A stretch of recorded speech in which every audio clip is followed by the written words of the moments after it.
请大家发菩提心。我们为了度化一切众生，我们发心成佛。为了成佛我们就听今天的课，然后大家精进的修心这样子发菩提心。接下来我们就听今天的课，继续讲这个人生难得。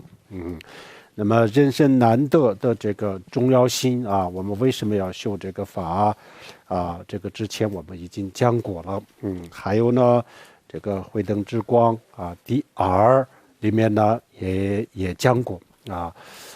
还有苏达基堪布也讲过这个大圆满的前行普贤上师演教这个应该有光盘网上应该都可以下载的然后我们也可以听。还有我们以前讲的我也以前讲过这个四加心和五加心，然后这个四加心的这个不是讲的很详细，但是呢也可以这个我们也可以学习这些都是我们的学习的资料我们首先修这个前行的时候，首先把这些修心的方法学好学好了以后呢大家去修最终就是能够解决我们的这个问题真正能够解决我们的问题是不是闻思不是学习，而是修心在这三个当中闻思修这三个当中呢最重要的就是修心。但是我们在这个之前讲过很多次，如果没有闻思那就是我们不知道怎么样去修，所以呢也不是不需要闻思也要闻思，要学习但是光是学习我们最后我们的烦恼不能解决。比如说一个舞蹈演员或者是一个体育运动员比如说他在训练的时候呢，这个动作怎么样去做，他在理论上都知道了，都学会了，但是呢因为他还没有训练还没有锻炼在这个时候呢他在心里知道这个怎么做但是呢就是他的身体做不出这个动作知道这么做，但是呢做不出来，这个是什么原因呢？就是因为他的这个排练或者是他的训练不到位所以做不出来同样的我们修心也是什么是应该做的，什么是不应该做的，我们心里都很明白但是呢在生活当中我们就是做不到做不到的原因呢，就是因为我们还没有去训练没有训练，所以做不到，还做不到所以呢我们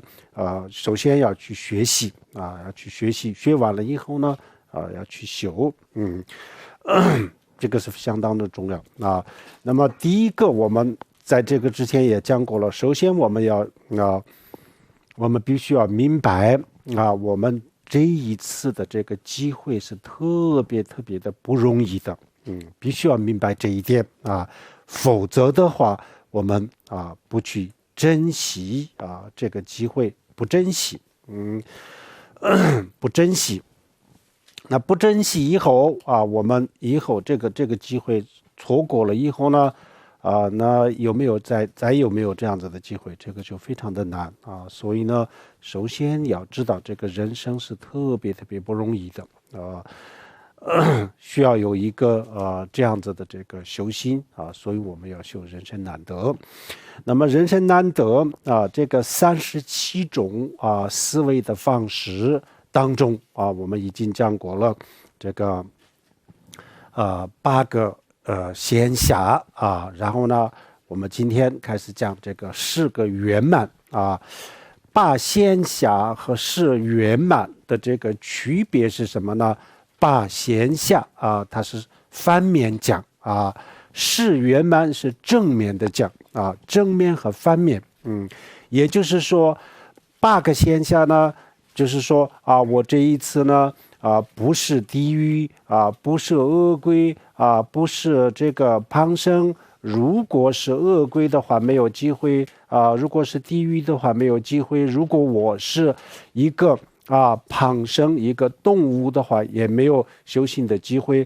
但是这一生当中，这些我都不是又不是长寿天又不是这样子一个一个的去思考，这个就是从反面的然后呢，正面的呢就是说这一次我不但是不是地狱，不是这个恶鬼，而且从正面的我比如说这一生当中呢我有很多很多的这个条件学佛的这些条件就是有10个条件是比较代表性的条件学佛修心需要很多很多的条件，但是我们现在讲的这个10个圆满10个圆满就是10种条件，10种学佛的条件，就叫做10个圆满那这10个圆满呢，就是代表性的这个条件学佛有很多条件，这几个是最关键的条件了那么这个我们先学学完了以后呢然后要去思考思考的方法，这里面讲的这个大圆满的前行蒲先生是演教这个里面呢也讲过但是呢我们前几天呢这个除了比这个大圆满的前行里面讲的还要详细一点的，还要更加的具体一点的这个方法呢，我们前几天已经给大家讲过了这个书里面讲的不是这么的具体这些内容全部都有，但是呢这个思考的时候思维的时候呢怎么样去思考，这个有些时候呢我们还要更加具体一点大家就明白，因为这个我们大家都是基本上都是初学者，大家都是刚刚开始修家心这样子的，所以呢就是需要有些地方呢我们还是要讲明白一点才能够知道怎么去做那么这些内容呢这些书上都有，但是书上它不一定所有的这些都在这个书上讲书是需要有人去讲如果所有的东西都是在这个书里面已经讲完了，那么这个书是我们没有办法传，没有办法讲什么呢？已经都讲完了所以书里面它不一定讲的特别的这个详细，但是呢一些它的一些这个内容核心的东西呢书里面讲得很清楚了比如说我们前几天讲的这个，比如说我们去思考这个8个闲暇当中的每一个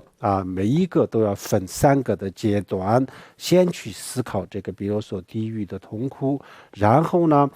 第2个就是去思考我这一生当中呢我不是地狱的众生，我有这样子的机会然后第3个就是所以我一定要去修心就是这样子分3个阶段。然后呢第一个这个比如说怎么样去思考地狱的这个痛苦呢，然后呢我们又分了4个方面这个4个方面分这个4个方面4个角度去思考的这种方法呢，其实书里面也有的书里面也有。那这些我们每一个都要去思考那么思考的时候还有一个呢，我们今天讲的这个10个圆满10个圆满是我们的10种这个条件那么10种条件这一个一个我们都要去要去这个思维第一个是什么呢第一个是人生活得人生前几天我们讲的是什么呢？比如说这个8个闲暇当中讲的都是人生的这个反面比如说地狱这个恶鬼然后就是这个动物，还有长寿天等等讲了很多这个人生的反面的那么现在呢，就是用正面的正面，就是说现在我们思考的是我具备了这样子的这个条件就因为我这一生当中是一个人所以我有这个听经闻法闻思修行，也就是说因为我获得了人生所以我有机会学习佛法，有机会修心，有机会打坐，有机会成佛那么这个闻思修成佛学习他们的条件，主要的一个条件是人生是人生。那么这个条件我有了我已经有了这样子的条件。但是这个条件呢是非常的不容易。这个世界上有多少个众生都没有这样子的条件没有这样子的条件，有无数个这个生命都是没有这个条件那么我就有这样子的条件我具备了这样子的这个条件这样子去思考的时候呢，具体的方法也就我们上次讲的一样，我们可以分三个阶段第一个阶段呢，去这样可以这样子思考我有这样子的这个条件但是呢有无数个生命没有这样子的条件，只有这种条件的有这种条件的这个众生在这个地球上呢只有70亿个生命才有这个条件他们是人但是光是人还不行的下边还有其他的，但是首先就是讲人生只有70亿生命才有这个机会才有这个条件。没有这个条件的呢，那就是这根本就是数不清楚的，这根本就是无数的生命根本不是70亿，无数的生命是没有这样子的这个条件首先这样子我们去思考，没有这样子的这个条件那么这些众生他们没有办法学佛，没有办法听法，没有办法打坐，没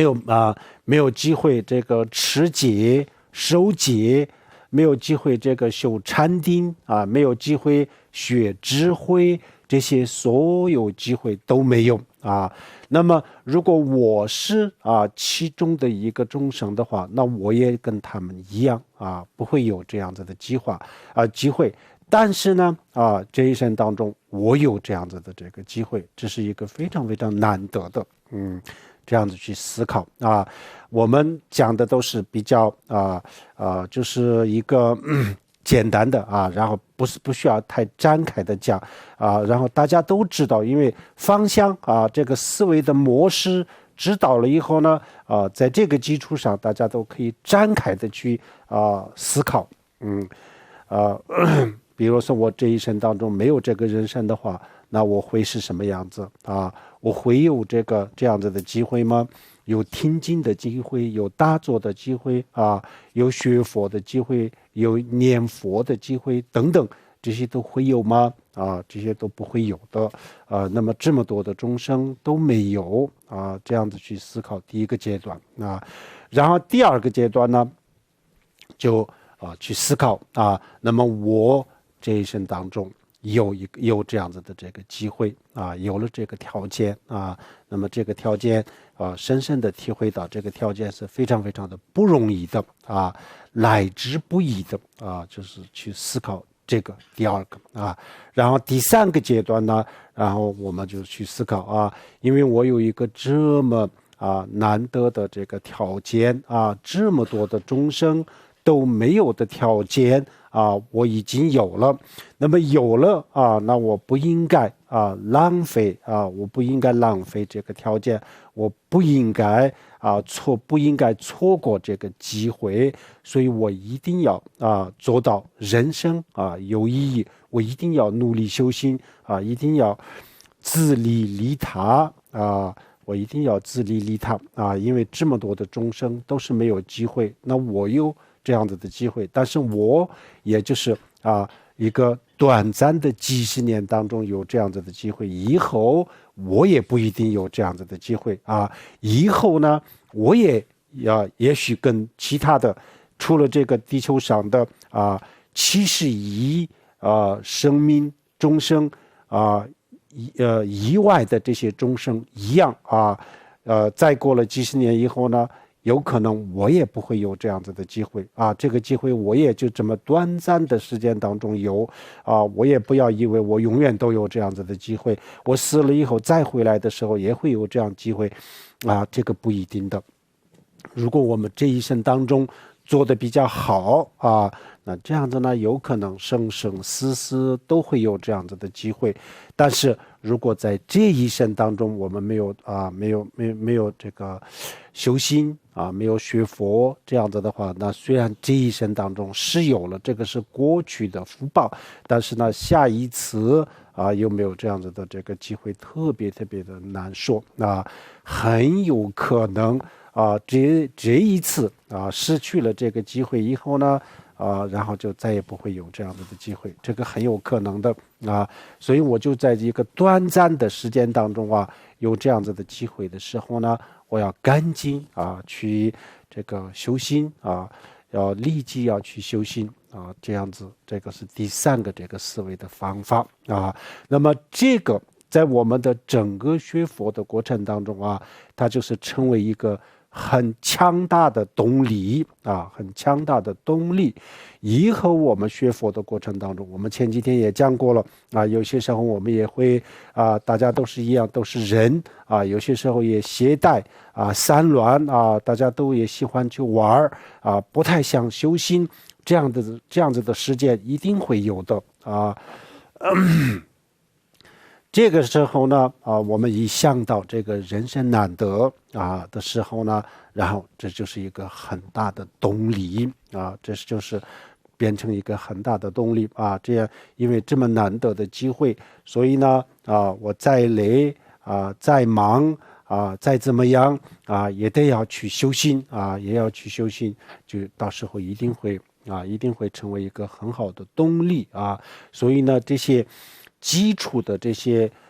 这个修心看起来很简单但是它的这个作用它的作用在整个我们学佛修心的过程当中，它的作用是很大的这个作用很大的，所以必须要修，千万不能忽略这些基础的修法。如果我们这些基础的修法不修这样子的话，那就以后就不会有什么结果所以这样子我们把这个第一个圆满就是获得了人生获得人生这个也就这样子分3个阶段去思考每一个的后面每一个思维的最后就有一个结论一个结论。这个结论是什么呢我一定要去修心我一定要这个不能错过这个机会我一定要珍惜这个机会。这个就是我们的每一个思维的后面我们前几天介绍过这个37种思维的方式37种思维的方式的这个思维的这个结论每一个这个思维的后面的这个结论是我一定要做到人生有意义不能荒废这个人生就是这样子这就是我们的结论。这样子我们反复的去修反复的去修，大概就是修3个月左右。这样子的话，那就是我们没有修之前和之后是一定会有一些变化那么修了3个月以后，是不是不需要修了？这个修行是不是已经很到位这个不一定的但是呢，我们暂时就是先修3个月，然后呢以后有时间的时候呢，随时随地都要去修，但是暂时可以这样子，在3个月当中3个月当中，每一天大家尽量的就是安排多一点的时间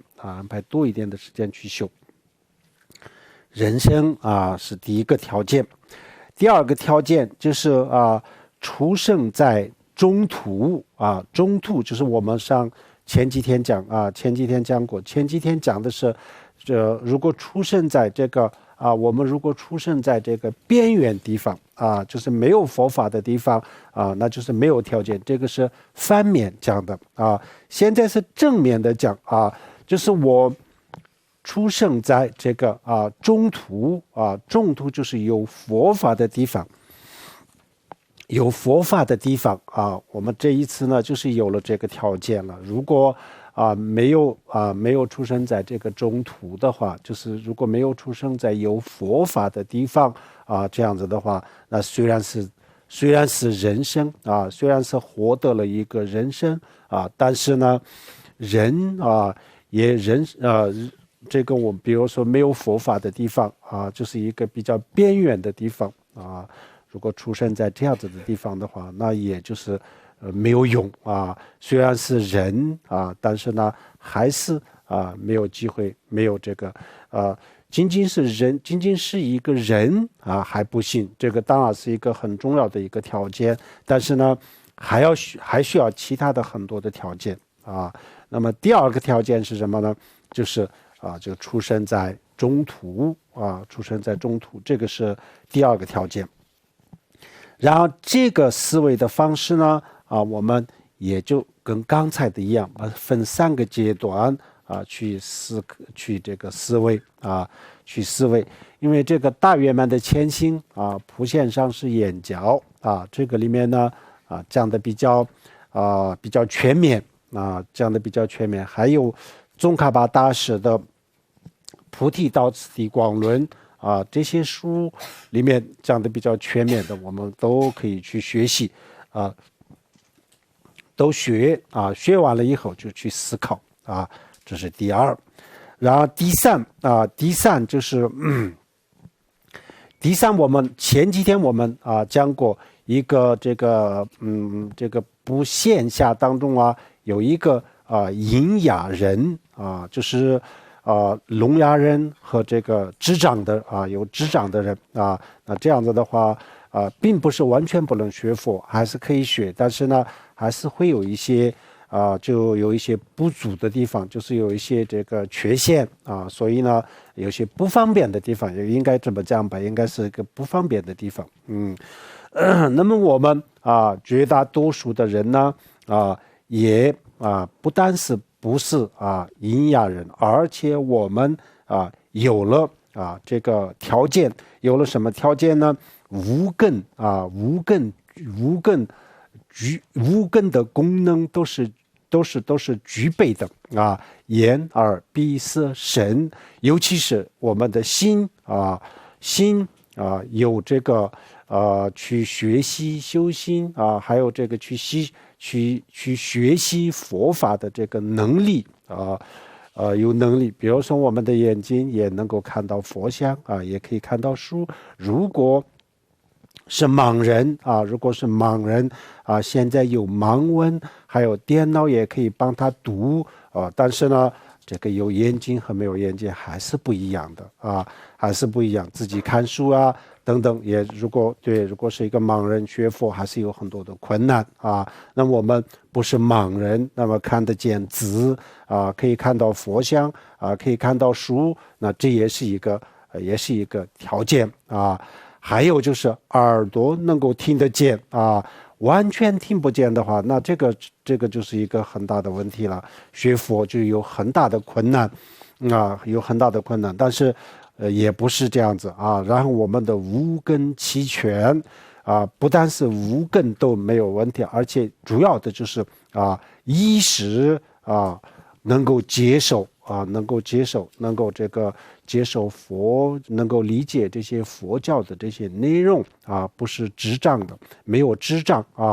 这也是一个很大很大的这个条件呢。就是学佛其实就一个人要真正要去学佛的话，那就要具备太多太多的条件我们之前大家都没有去这样子去深入的去思考我们也不知道不觉得我们学佛的这个是一个很不容易的但是这样子我们深入的去思考，详细的去思考的时候呢就才发现其实是非常不容易的要真正就是有一个学佛的机会，那就是需要有太多太多的条件客观的条件，客观的因素，然后还有很多很多前世的、现在的、未来的等等，有太多太多的这个条件需要有太多的顺缘需要离开太多的逆缘逆境这样子以后呢，才有这样子的今天的这个机会特别的不容易。这个第三也就是我们像前面讲的那样子，去分3个阶段去比如说自己是一个聋哑人这样子的话，那就是学佛有多不方便如果是一个残疾人不能走路的话，那我们当然通过网络通过电脑也可以学习但是呢比如说我们要到某一个地方去求观顶呢去学佛，像面对面的去接受观顶是不可以通过网络就是有些戒律比如说居士戒这些戒律也就是不能通过网络必须要面对面去受。那这些如果不能走路的话，那没有办法解决这些问题那这也是一个在学佛的这个过程当中，这些都是一个很重要的如果不能走路那也就是我们的学佛不圆满学可以学，但是不圆满要克服太多太多的困难然后我们的耳朵听不见聋哑人，那么也可以学，但是呢也不圆满眼睛看不见可以学，但是呢也有很多很多的这个困难有太多的这个困难然后还有一个就是智障这是最大的问题了，我们根本就不知道别人在说什么，佛是什么，佛教是什么都不知道，那这样子的话就有更大的这个困难所以我们今天这些都没有可以很顺利的学佛这个是非常非常不容易的就是佛就是告诉我们这个特别不容易的18个这个闲暇那么该没有的都没有，该有的都有，这样子的这样子的这个机会呢其实是我们的整个的这个生命的轮回的过程当中是很罕见的很罕见，不是经常都有的，特别特别难得的所以大家必须要认识到这一点我们认识到了以后呢，我们就不会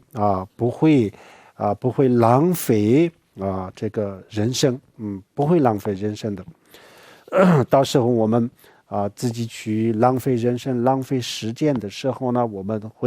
自己会提醒自己的，所以这些都是特别重要。我们大多数的人不觉得这些都有那么难得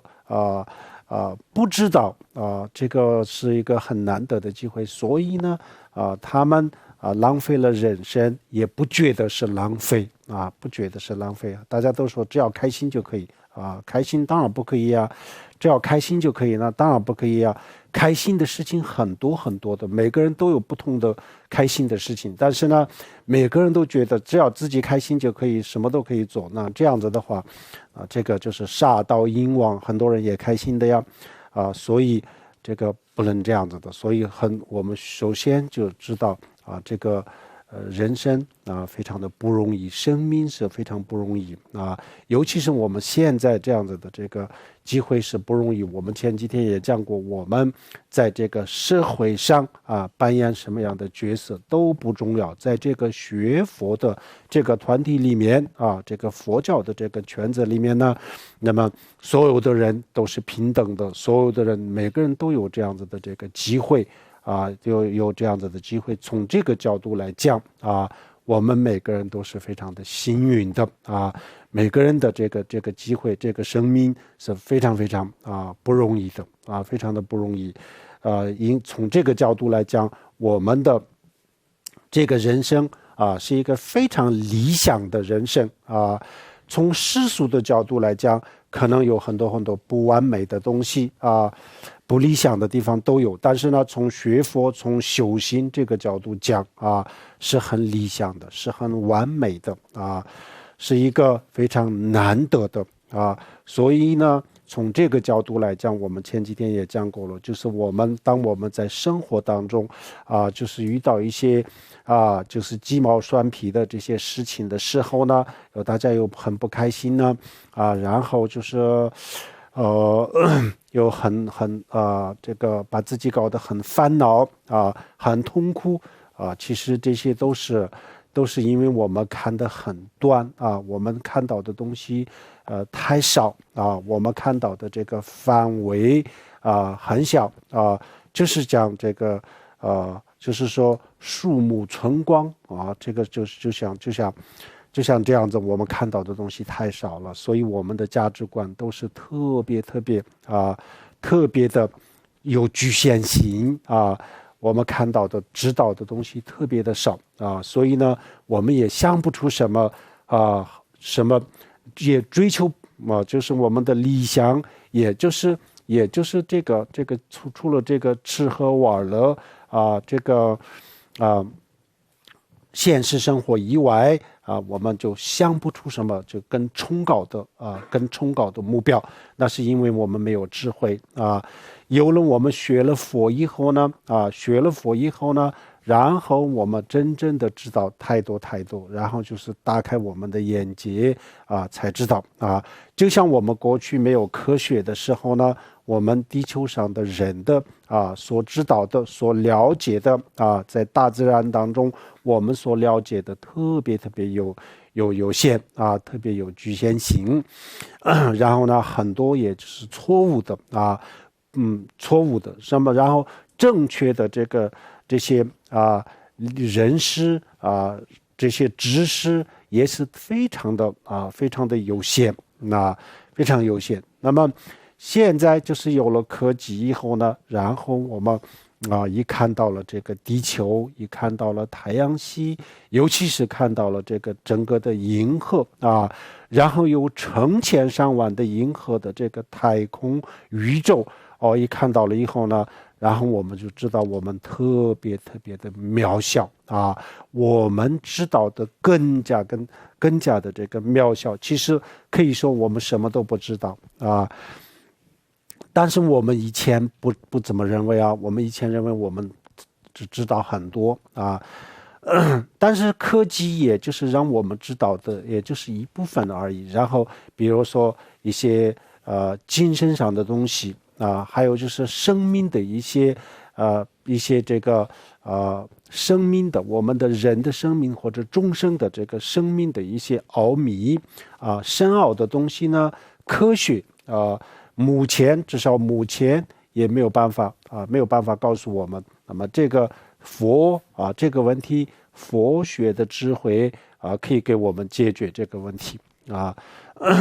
所以科学有了科技以后呢，给我们大开眼界，我们知道我们很渺小我们不知道的特别的多然后呢，学佛以后呢，也是一样的感觉给我们大开眼界。其实我们知道的这个所谓的现实生活所谓的这个世界宇宙那这就是我们自己的感官的范围之内我们只知道这一点然后我们的感官接触不到的这个世界，接触不到的时间和空间那就是特别特别的特别特别的大是无边无边无际的这时候呢，我们知道的就特别特别的少这样子，所以我们就要看得远一点看得远一点，这样子以后呢，我们才知道我们也才会有一个这个整个这个人生的计划我们的过去的所有的人生的计划就是这么十几年就这么十几年的计划。这个十几年以后呢，我们没有计划我们不知道怎么去做然后学了佛以后呢然后让我们发现更多的空间，让我们发现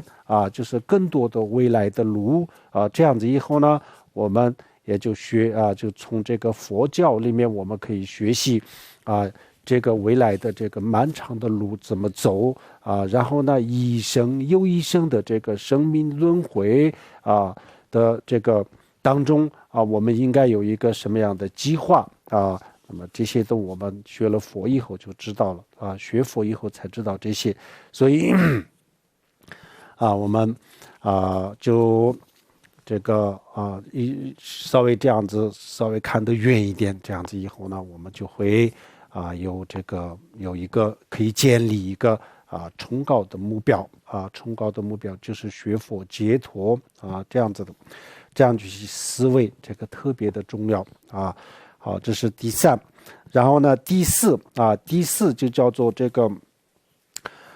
意乐圆满意乐是什么呢？意乐就是我们的这个，比如说有些人喜欢学习有些人就是喜欢玩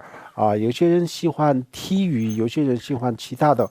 就是这些就叫做意乐每个人的意乐也就是每个人的爱好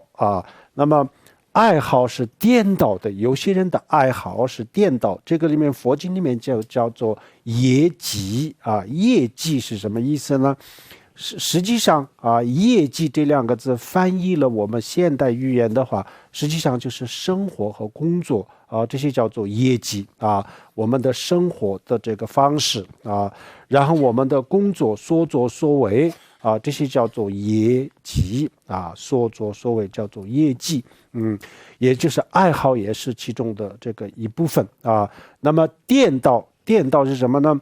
比如说有些人呢就是先天就是喜欢打猎喜欢打猎的，他的爱好是什么呢？就是打猎，他的工作也是打猎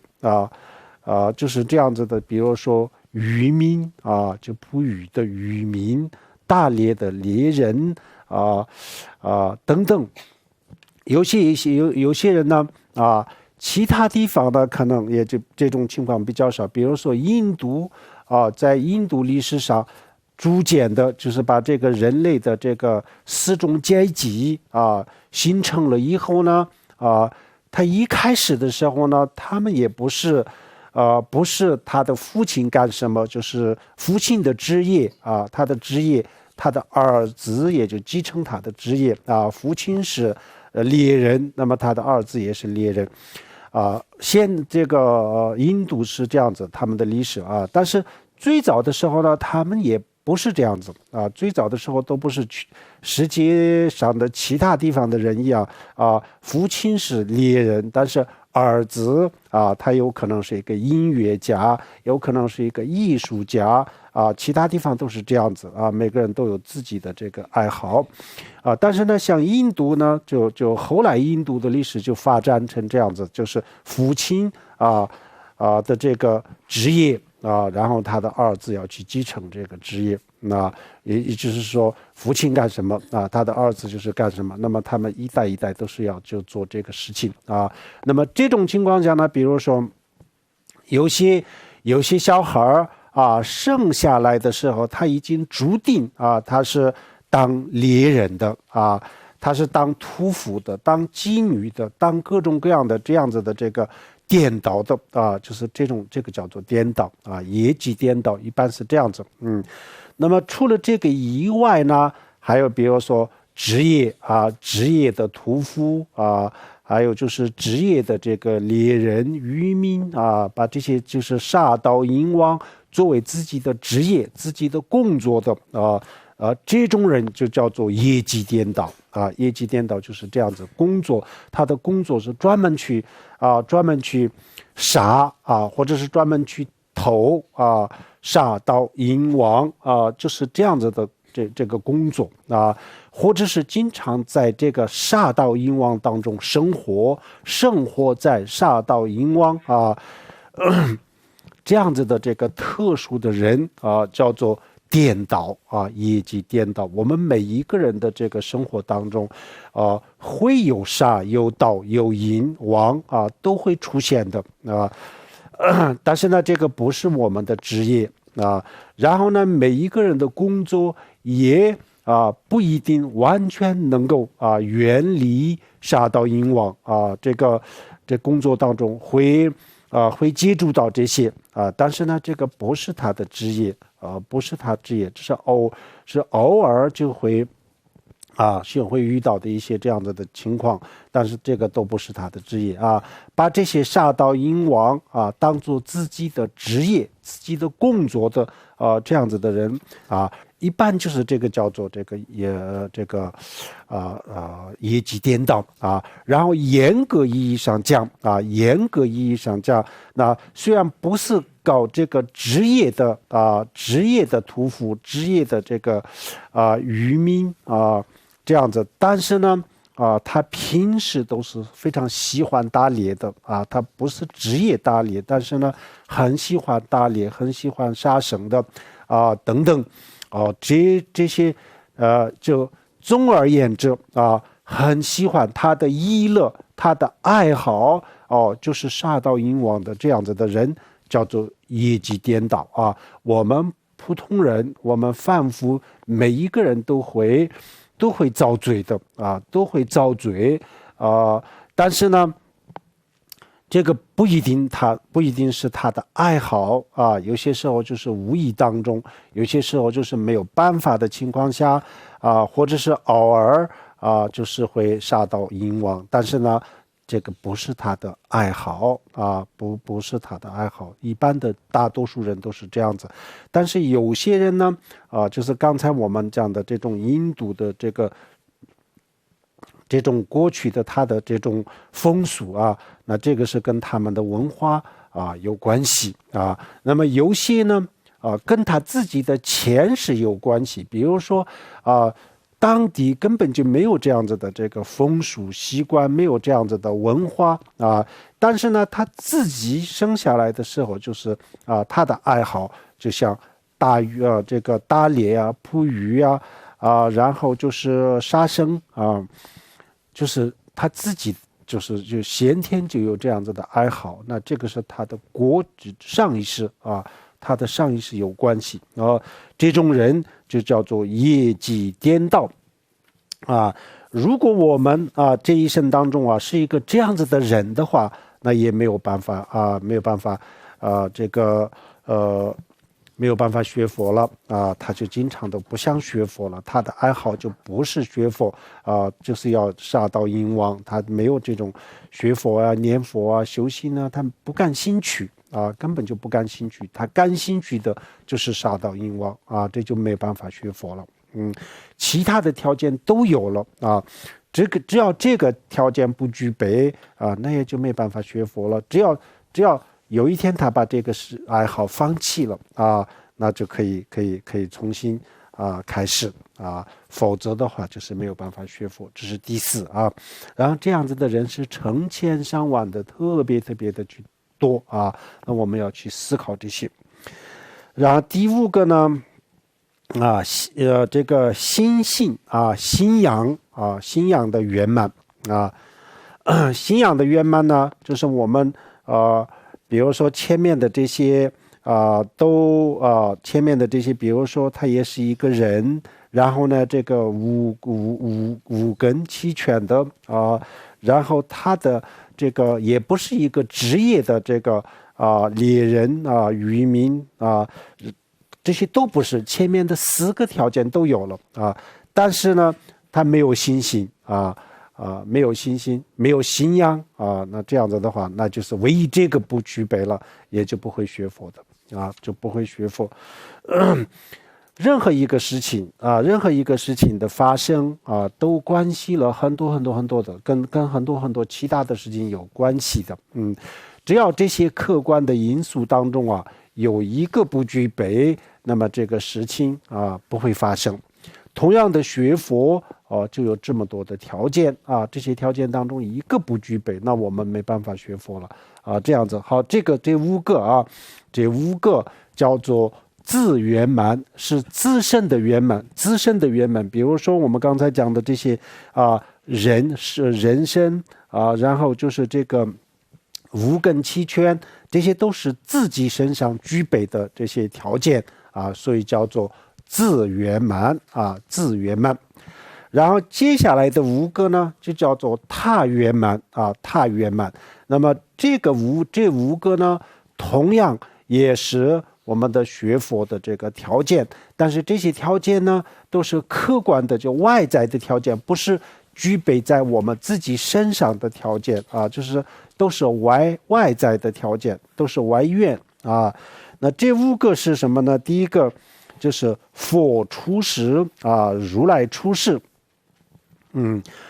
如来出世啊，我们前几天这个八仙下当中呢，就是有一个，就是如果我们出生在佛不出世的时候啊，那这样子就没有办法学佛了啊。这个是反面讲的啊。现在这个就是正面的讲啊，正面讲我们就是正好遇到了我们的这一生啊，正好遇到了这个佛陀出世啊，释迦牟尼佛出世，正好遇到了这个佛出世啊，佛不出世的这个时间啊，特别的多，然后佛不出世的这个整体来讲啊，这本书里面这个大圆满的前行里面讲过，这个整体啊，就是这个整个这个3000大千世界的这个历史来讲，那么这个里面呢，佛出世的这个时间呢，比佛不出世的时间少得多。佛出世的这个时间是不是很多的很多的时间，大部分的时间都是没有佛的都是没有佛，这样子的，这是一个。第二个呢，不但是佛出世而且佛说法佛转法轮，释迦牟尼佛转法轮，如果佛不转法轮的话，虽然是释迦牟尼佛这个诞生佛出世，但是呢，佛没有传法那这就是也没有用的。比如说释迦牟尼佛当这个悉达多太子那个时候还没有成佛，是一个婴儿的时候呢然后佛出生的时候是特别这个很特别的所以呢，就是金梵王就邀请了一个有神通的这个婆罗门有神通的人让他来看一下这个他的儿子是很特别的是一个很特别的婴儿。那么这个到底他未来会成为一个什么样的人让他来看一下，这个让有这个神通的人来看一下看了以后呢这个人有神通的人就看到这个小孩以后呢他就哭了这个有神通的一个很老的人这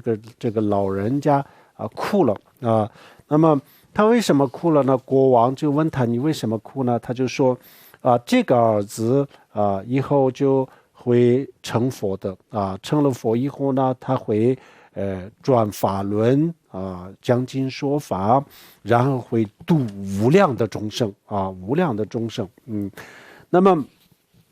国王就是说，那你为什么哭呢？他说，就是我就干不到这个时间了啊，就是释迦牟尼佛现在是一个婴儿还要去29岁以后呢才去出家，然后就修行6年30多岁以后才这个转法轮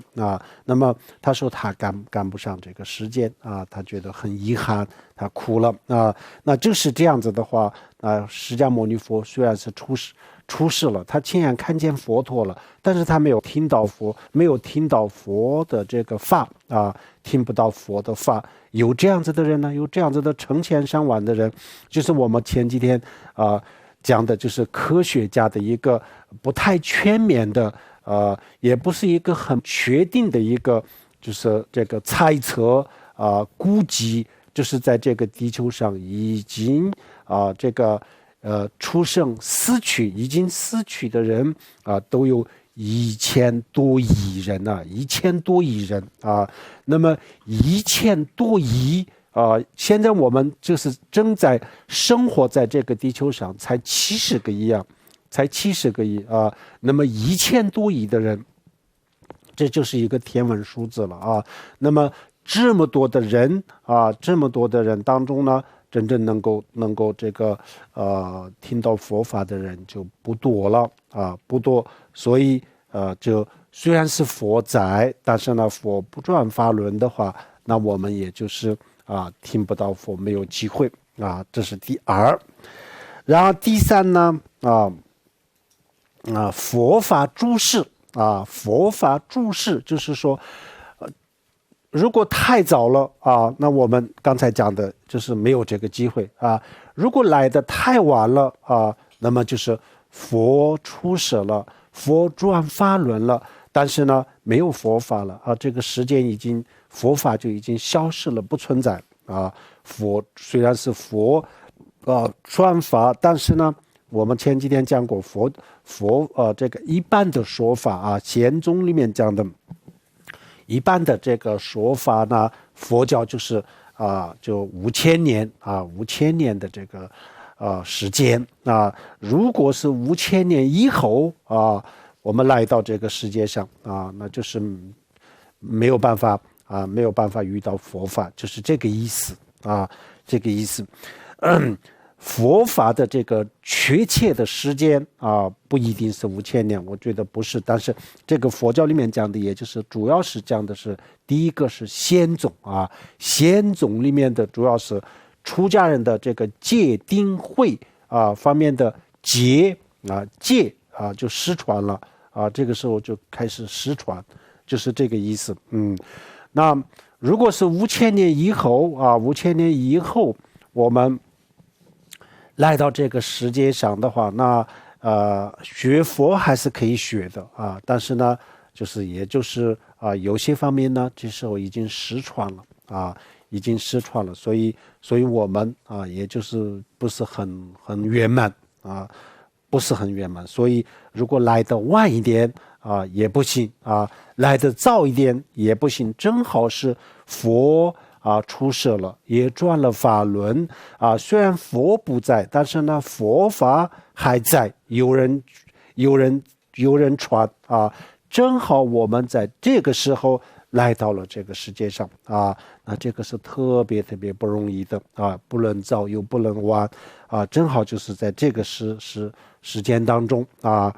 来到世界，而且就不但是要来到世界，要获得人生，要五根齐全，要有信心，各种就要具备这么多的条件，才能够今天我们有坐在这里看佛经大坐不容易的，非常不容易的这是第三。第四自入圣教就是说我自己就进入佛门如果前面的这些条件全部都有了但如果我自己不去学的话，那也就是有了也没用前面比如说佛出世了，佛转法轮了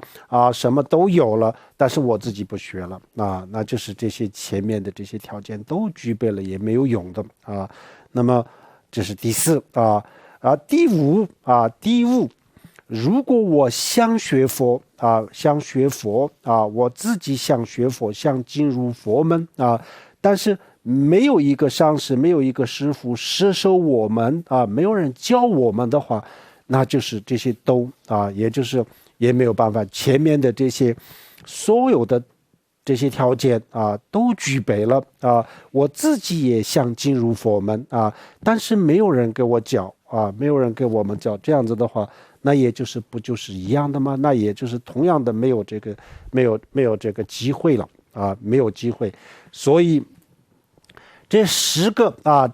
个叫做誓圆满啊，叫做10个圆满，就是10种条件啊，希望大家啊认真的去思考啊，认真的去思考。我们把这些佛经里面的这些讲的这些东西啊，只是看一看啊，然后就不认真的去思考，不深入的思考的话，那就可能就不会有什么啊。就不会有什么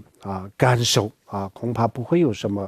结果。所以大家尽可能的去深入的去思考。那这样子以后呢，我们一定会对我们自己有一个重新的认识啊，对我们自己的这个生命的价值一定会有新的认识啊，新的认识。有了这个新的认识以后呢，然后我们知道我们的路是什么啊。知道我们的工作是什么啊？这一生当中呢，有些事情啊，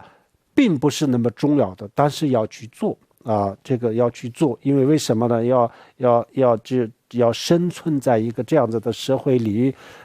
头，那我们有些事情呢，其实是不想去做，但是呢，还是要去做啊，这个是没有办法，还是要去做。但是呢，这工作啊，有一个重要和次要啊，有一个轻和重啊，轻和重这个我们会到时候会发现啊，这个事情可以做啊，但是呢这个不是最重要啊，这个事情我不能不做啊，不能不做。其实我不是很想做，但是不能不做，因为各种各样的原因我不能不做。但是呢，我可以把它作为一个次要的工作啊，不是重要的工作啊。可以分这样子的轻重啊，然后重要的是什么？最真正的我们需要的是什么啊？这些都是跟我们了解我们自己的这个生命的价值有关系啊，有关系所以我们首先要去了解自己的这个生命的价值，这个特别重要啊。我们很多时候就是稍微有一点点比如说我们的生活上稍微有一点点这个不理想的事情出现一些这个不理想的事情，然后工作上稍微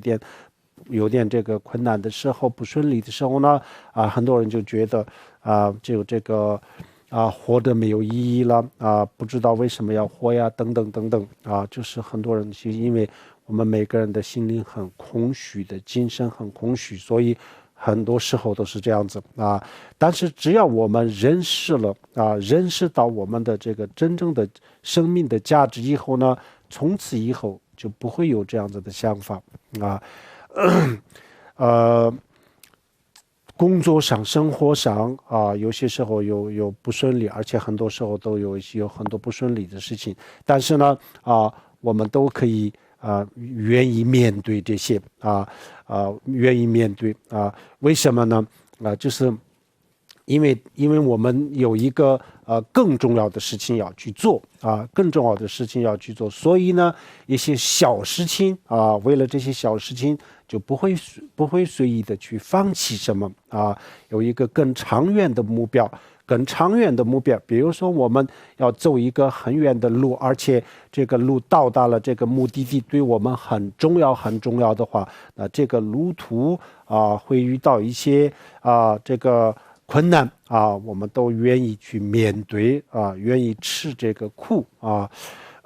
就是这样子。所以我们首先要修人生难得特别的重要然后我们今天讲的这个18个这个